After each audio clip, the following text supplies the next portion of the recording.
Hello, everyone, and welcome to the Real Estate Daily with the House Heroes. My name is Troy, and every day we go over the latest news, housing, and real estate. For today, which is the 13th of April, which is Wednesday, we have some very important news, but we have actually some good news. But we'll first start with the bad news and the things that we're seeing that's happening with our refinance rates. This is a CNBC article called Mortgage Refinance Demand Drops 62% year over year as rates rise.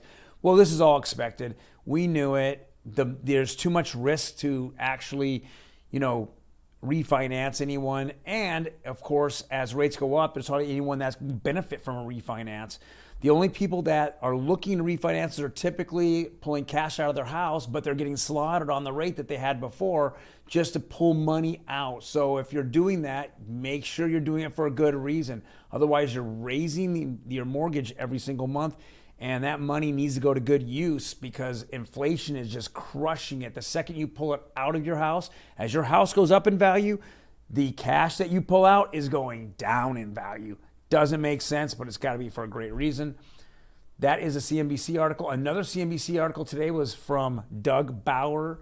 He is from TriPoint Homes CEO. He says housing's in a really good shape long term. We have it's pretty solid right now. We have a huge buyer base still out there, even though rates are gone up. If we do see a recession just means that there'll be less employed, but there'll be more, but the interest rates will fall. And I think we're going to see that whole thing happen again, where we'll get the industry back up and we'll see homes move a little quicker and we'll see values go up. There's expected that the values this year will go flat for a while, probably for a long while until we figure out, interest rates and where they're going to end. People are kind of in that stalemate. People are buying, but a lot of people are sitting on the sidelines trying to figure it out. But right now, I think the housing market is solid in the respect that it's the people that own homes are going to be in a good position versus the people who don't own homes that are going to be in a really bad position because rents are just on the rise and they're going up and up.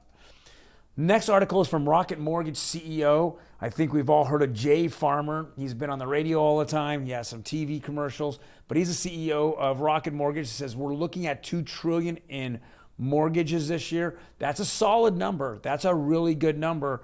That will be, what's actually expected. It's actually a little lower than what was anticipated at the beginning of the year because most people didn't see the amount of rate hikes by the Fed and then didn't kind of price that in or actually statistical that in.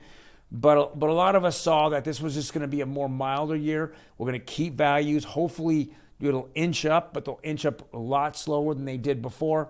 But I think we'll see it just kind of be solid this year. It'll be a solid year until prices get way too far out of reach. And then we're going to see, issues that we'll run into with the housing market.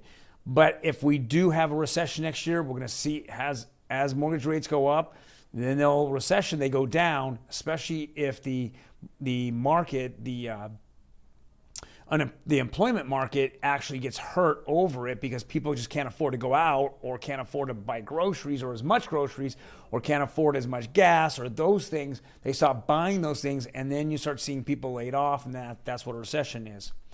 And the last year's Optimal Blue mortgage rates, thank goodness, another good thing that happened. We saw rates kind of come down a little bit. First time in a long time we've seen these a good amount going down. The 30-year conforming conventional went down 7 basis points. Thank the Lord. We saw the 30-year fixed FHA go down about 4 basis points.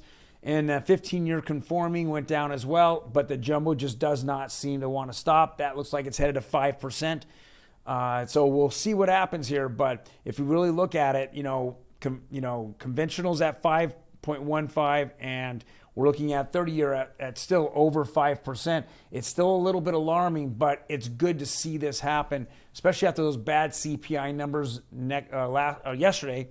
But we're going to see what happens here with the Fed.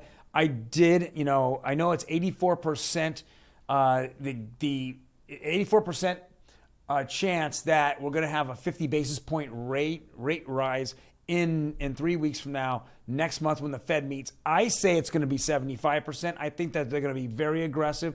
They just kind of fumbled their way through it with only one rate hike. They should have had 4 rate hikes by now, and we would have been where they needed to be. But I think that closer and closer we get to them meeting, I think 0.75 basis points is a more realistic number because they need to slow this down really fast. Well, thank you guys very much for joining us today. Hit the like button if you like the content. Otherwise, hit the notification button. When we drop these videos, boom, you'll get notified on your phone. We really appreciate, that you're watching this and seeing what's going on out there in the news in the world of real estate. We will see you tomorrow, Thursday, April 14th. Take care.